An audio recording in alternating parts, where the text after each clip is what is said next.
Solapur news 24 मध्ये आपलं स्वागत आहे। आजच्या प्रमुख बातम्यांवर एक नजर टाकूया। मी बाळासाहेब पांडुरंग मोरे, अध्यक्ष सुरेश चेन्नई ग्रीनफील्ड हायवे संघर्ष समिती। आणि आज जे शेतकऱ्याचं आंदोलनाचा 17वा दिवस आहे।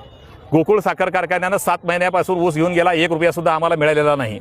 आणि हे ऊस बिल मिळावं म्हणून 17 दिवसापासून आंदोलन चालू आहे, परंतु अजून कुणीही दखल घ्यायला तयार नाही। म्हणून या राज्याचे मुख्यमंत्री आदरणीय देवेंद्रजी फडणवीस साहेबांना आमची विनंती आहे की मायबाप सरकार आहे, आम्ही त्यांचे लेकरं आहोत, म्हणून साहेबांनी आमच्याबद्दल एवढाच विचार करावा की ह्या गोकुळ शुगरची विक्री बाबुराव बोत्रे पाटील यांना झाली आहे आणि त्यांचा जो व्यवहार ठरला आहे ते कागदोपत्री क्लिअरन्स होत नसल्यामुळे ते पैसे देत नाहीत।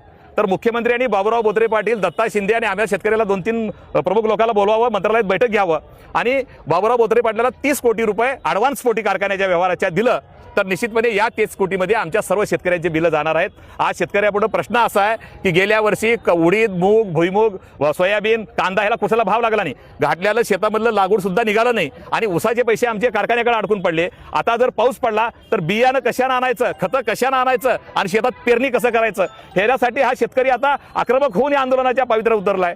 शेतकऱ्याच्या पोटातल्या भुकेला जर आतून डंक मारायला लागलं तर शेतकरी अशा प्रकारची आक्रमक भूमिका घेत असते। म्हणून या शेतकऱ्याची मागणी रास्त आहे।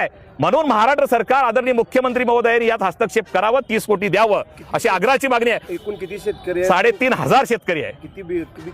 30 कोटीच बिल आहे। 30 कोटी दिलं का सगळा विषय संपणार आहे।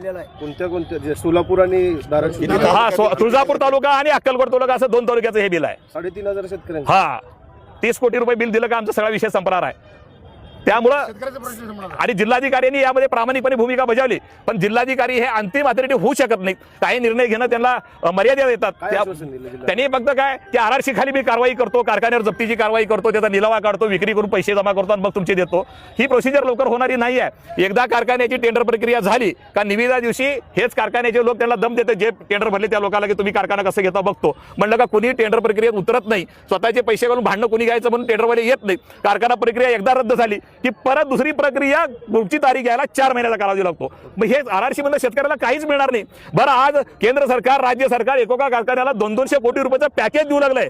आम्हाला तर पॅकेज नको, आमच्या हक्काच्या बिलासाठी 30 कोटी द्यावं। कारखाना कोणत्या राजकीय व्यक्तीचा आहे का? हे बघा, तो राजकीय व्यक्तीचा असो नाहीतर कुठल्या खासगी व्यक्तीचा असो, प्रश्न आमच्या पोटाचा आहे। पोटासाठी आम्हाला भूक लागली, आम्ही सरकारकडे ओरडतो, आम्हाला जीव घाला, पाणी द्या, एवढंच आमचं म्हणणं आहे। कारखान्याला कुठं पैसे द्या म्हणतो? पैसे साखर आयुक्ताकडे द्या, कारखान्याकडनं यादी बघून घ्या आणि आमच्या डायरेक्ट खात्यावर जमा करा। त्यामुळे कारखान्याला रोख पैसे देण्याचा प्रश्नच येत नाही ना। पण मार्ग काढण्यासाठी सरकार यामध्ये मध्यस्थी करावी आणि मुख्यमंत्री महोदयांनी यामध्ये जर त्यांची इच्छाशक्ती असेल तर 5च मिनिटात हा प्रश्न मिटणार आहे आणि या संपूर्ण शेतकऱ्याचा आशीर्वाद त्यांना मिळणार आहे, या सरकारला मिळणार आहे। आणि मुख्यमंत्र्यांनी हा प्रश्न मिटवला तर तमाम शेतकऱ्याच्या वतीनं आम्ही त्यांचं अभिनंदन करतो आणि त्यांना मनापासून धन्यवाद देतो।